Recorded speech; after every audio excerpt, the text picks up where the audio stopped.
The movie opens with a man named David recounting his recent dream to his wife, Ramona. Their house was finally complete, the decorations were done, and the yard was covered in her favorite flowers, irises. He claims that they, along with their 2 kids, were having the best days of their lives, and all that was required was a name for this perfect house. He asks Ramona about it, but she doesn't have one, and they simply end the conversation by cuddling with each other in bed. It turns out that Ramona is watching the video of them on her phone, reminiscing about their past.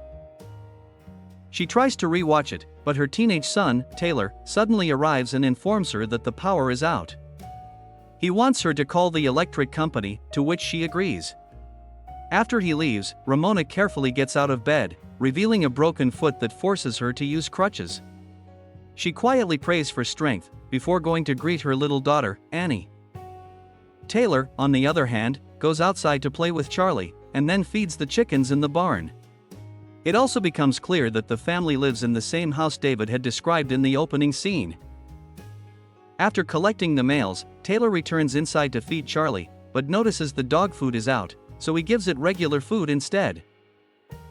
He then tries to prepare some breakfast, but the gas stove isn't working, and the matchbox is also empty, forcing him to head to the attic. Taylor rummages through his dad's belongings there, and eventually finds a lighter. Meanwhile, Ramona is contemplating whether she should take her pills, but eventually decides against it. Her phone's battery is also out, which means she can't call the electric company now. Shortly after, she joins her kids in the kitchen, who are busy preparing breakfast. Even little Annie tries to help by cutting some butter, but Ramona quickly snatches the knife away from her. The family then has breakfast, during which they share some laughs, but the dog suddenly vomits and ruins their peace. This forces Taylor to chain it outside, while little Annie volunteers to clean the mess up. While all of this is happening, Ramona is suddenly lost in her thoughts, haunted by visions of a car accident involving her husband David. But she quickly snaps out of it when Taylor rushes back and says, "There's a woman in the yard."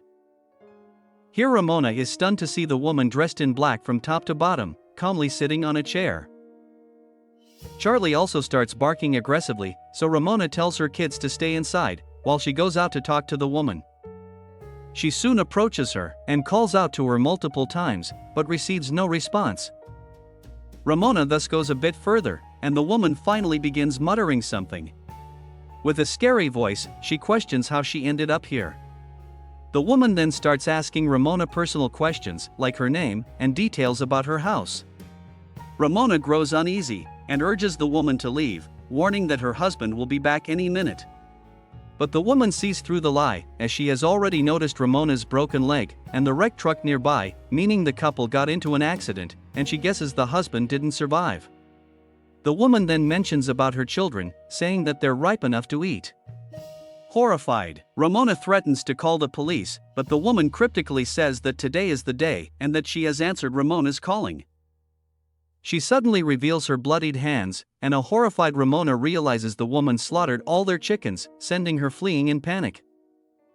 She rushes to the garage, jumps into her Jeep, and frantically tries to charge her phone to make an emergency call, but the vehicle just won't start.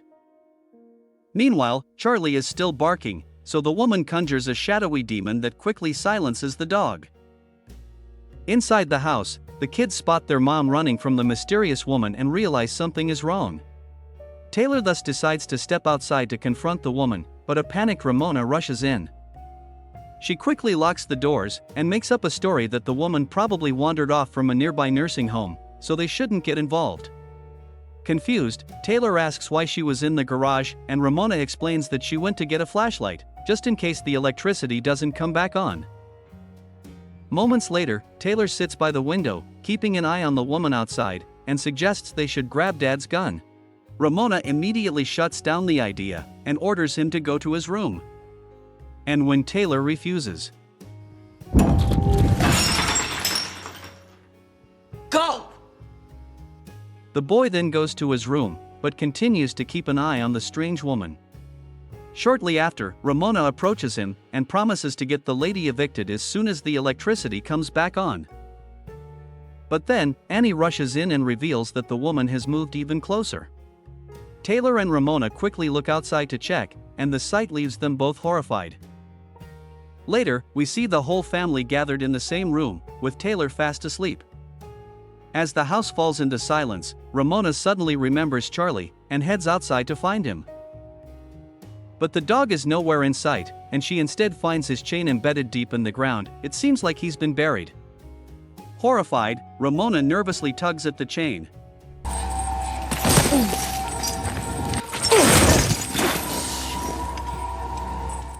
Turns out Charlie isn't attached to it anymore. The scene jumps ahead to Taylor waking up and immediately throwing out different ideas to his mom. He suggests they drive to the neighbor's house to use their phone and get this crazy woman removed as soon as possible. Taylor even offers to drive himself, citing his mom's injury, but she refuses and says he's too young for that. The desperate boy then volunteers to go on foot, but she once again rejects the idea and urges him to stay home. Frustrated, Taylor starts bouncing a ball against the wall, but the repetitive noise gets on Ramona's nerves. When she snaps, she instinctively grabs a nearby knife to settle the matter, but doesn't use it and instead throw the ball out the window. A furious Ramona then lets out her frustration by scolding her little daughter, who has been writing her alphabets incorrectly all this time. Seconds later, Ramona realizes her mistake and gently hugs Annie to comfort her.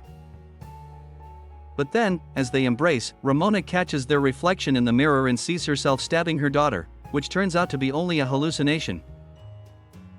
Just then, Annie lets out a scream from the kitchen, and it turns out that she's stepped on something and gotten a small cut. Ramona takes Annie upstairs to treat her cut, so Taylor uses this chance to grab an iron rod and slip outside.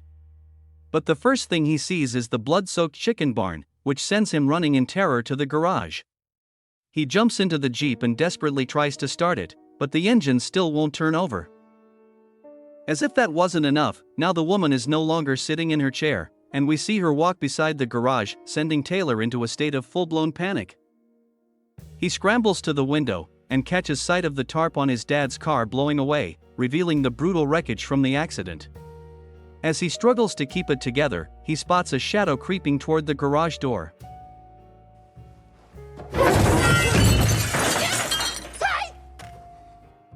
Meanwhile, the mysterious woman has returned to her chair, inching even closer to the house.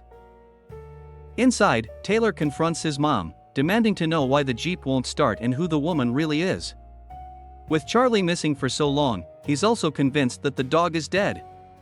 Taylor now believes Ramona is hiding something from them, but she insists she's only trying to protect them. Furious, Taylor tells Annie they shouldn't trust their mom, accusing her of being on crazy pills. This sends Ramona into a rage, and she hurls a basket at him.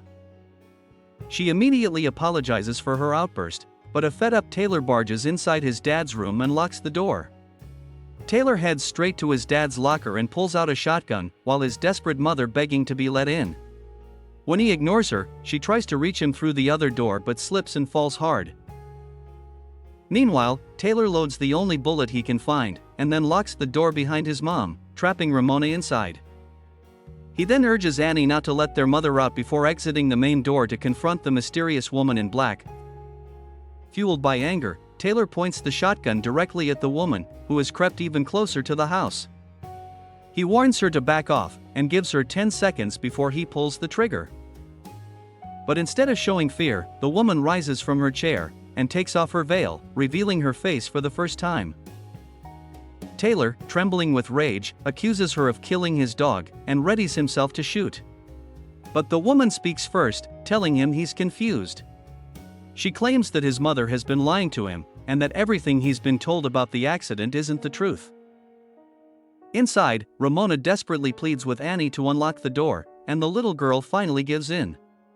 But the moment Ramona steps out, she's confronted by an enraged Taylor, demanding to know what really happened the night his father died.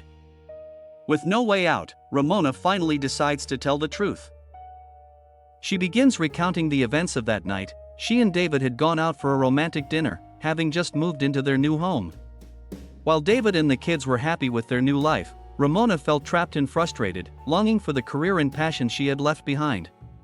She told David she wasn't happy staying there, and wanted to move again. Trying to calm her down, he responded that they can't move again, and they have to work through this situation together. But an angry Ramona, unwilling to listen, grabbed the car keys and stormed out. She immediately got behind the wheel and refused to let David drive. But while speeding down the road, she caught a glimpse of the same mysterious woman in the rearview mirror. This distraction caused Ramona to lose control and crashed into an oncoming vehicle. In the present, Taylor is reduced to tears as he was always told that his dad was the one driving. Annie, meanwhile, is alone in a room when she finds Taylor's ball being thrown inside the room. The dark shadow then begins moving things like the chandelier, and even closes the door. But it is only when Annie notices the terrifying shadow, she screams. Here Taylor and Ramona witness how the mysterious lady wreaking havoc as she knocks over every object in the room. She also grabs the nearby knife, but it suddenly falls when Taylor yanks the curtains shut. At this point, the family learns that they need to go somewhere dark, so they rush to the attic, as it's the only place devoid of light, where the woman can't reach. They somehow climb up, and manage to close the door. However, even there's still light, and the shadow grabs Annie by the leg. Fortunately, Taylor manages to block the source of light in the window, halting the attack. The family thinks they're safe for now and quietly huddles in a corner. But to their misfortune, as night falls, the rules seem to change. With the darkness now covering everything, the evil woman is no longer bound by the light, and begins to wander freely at her will, turning their brief relief into sheer terror. She arrives in the room, and begins knocking over different objects to scare the trio. Seconds later, they notice a figure in the darkness, so Taylor lights up his torch, and finds the woman's chair there. And then, the demonic entity appears and smacks the torch to the ground. A horrified Ramona quickly grabs a baseball club and swings it at the demon, but she's swatted away like a fly. Taylor is also thrown to the ground. Meanwhile, Annie manages to grab the torch and sits in a corner, and this is when the demonic woman starts approaching the little girl. She tells Annie not to worry, she won't harm her, and has come to take her home. In the background, we notice Ramona's shadow struggling to free herself from something. The woman then reaches a scared Annie, embraces her, and suddenly takes her away from there. In the aftermath, Taylor notices that his mother is back, and together, they rush down the attic to save Annie. They spot the flashlight flickering in one of the rooms, and Ramona decides to go alone to confront the demon. Before leaving, Taylor hands her dad's lighter, and she uses it to continue on her journey. Ramona follows her daughter's cries for help, and soon reaches a strange compartment which extends into a narrow path. But upon reaching the other side, Ramona is stunned to find her husband lying in bed, recounting the same dream we heard in the opening scene. For a moment, Ramona forgets everything and lies down next to him, but when she notices his tattoo in reverse, she freaks out. Ramona then looks around the room and finds everything in reverse. And then all of a sudden,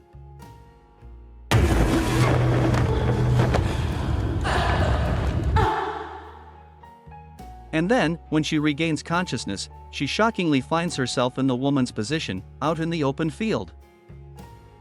The other version of Ramona soon walks up to her, while the real Ramona asks how she got here. But then, the other version of Ramona ominously says, "Today is the day, Ramona," while the woman in black struggles to remove her veil. When she finally manages it, she's suddenly back in the attic, now in the same spot where the mysterious woman had once stood, calling out for Annie. Ramona even finds herself repeating the same lines, assuring Annie that she's here to take her home, and that she shouldn't be worried. As soon as she grabs Annie, Ramona finds herself back in the room, holding her daughter tightly in her arms. Taylor rushes in moments later, and Ramona quickly urges him to take his little sister and get her to safety. After this, Ramona grabs a shotgun, and confronts the demonic woman, who had been lurking in the shadows all this time. Ramona demands that the evil entity leave them alone. But in a shocking turn, the woman claims she's here because Ramona has been calling her for a long time. She's implying to the regular prayers Ramona says every morning to ask for strength. The entity then reveals that Ramona threw away all the bullets, except for one, which indicates that Ramona was planning to self-delete, and that's why she needed the strength. Ramona vehemently denies this, but the woman keeps chanting, "Today is the day." Upon hearing this, Ramona finally lowers her weapon, and asks if her kids will be okay. And so, the demon responds by showing their future, where they are living happy lives. This convinces Ramona that they're better off without her, so she gives in to the entity's demands. But she wants to see her children one last time, and the woman allows her to do so. Ramona then descends down the stairs, urges her children to go to the nearest neighbor's house. They initially refuse and ask her to come along as well, but Ramona forces them to go alone with just a flashlight in hand. After this, she climbs back to the attic, sits on the chair, and grabs the shotgun to self-delete. The entity also arrives, and holds the gun to her face to assist her, before disappearing. A few minutes later, the children return home, and Ramona staggers out of the room, revealing that she didn't go through with the ordeal. They then proceed to their house together, just as the power returns, and even Charlie reappears alive and well. After they enter the house, we see one of Ramona's paintings in her room. However, as the camera zooms, we see her name written in reverse, which makes us think that she may be in her fantasy world now. Thus, we reach the end of this movie. Thanks for watching. If you like the movie, support us. Don't forget to subscribe for more movie recaps. See you in the next movie. Goodbye.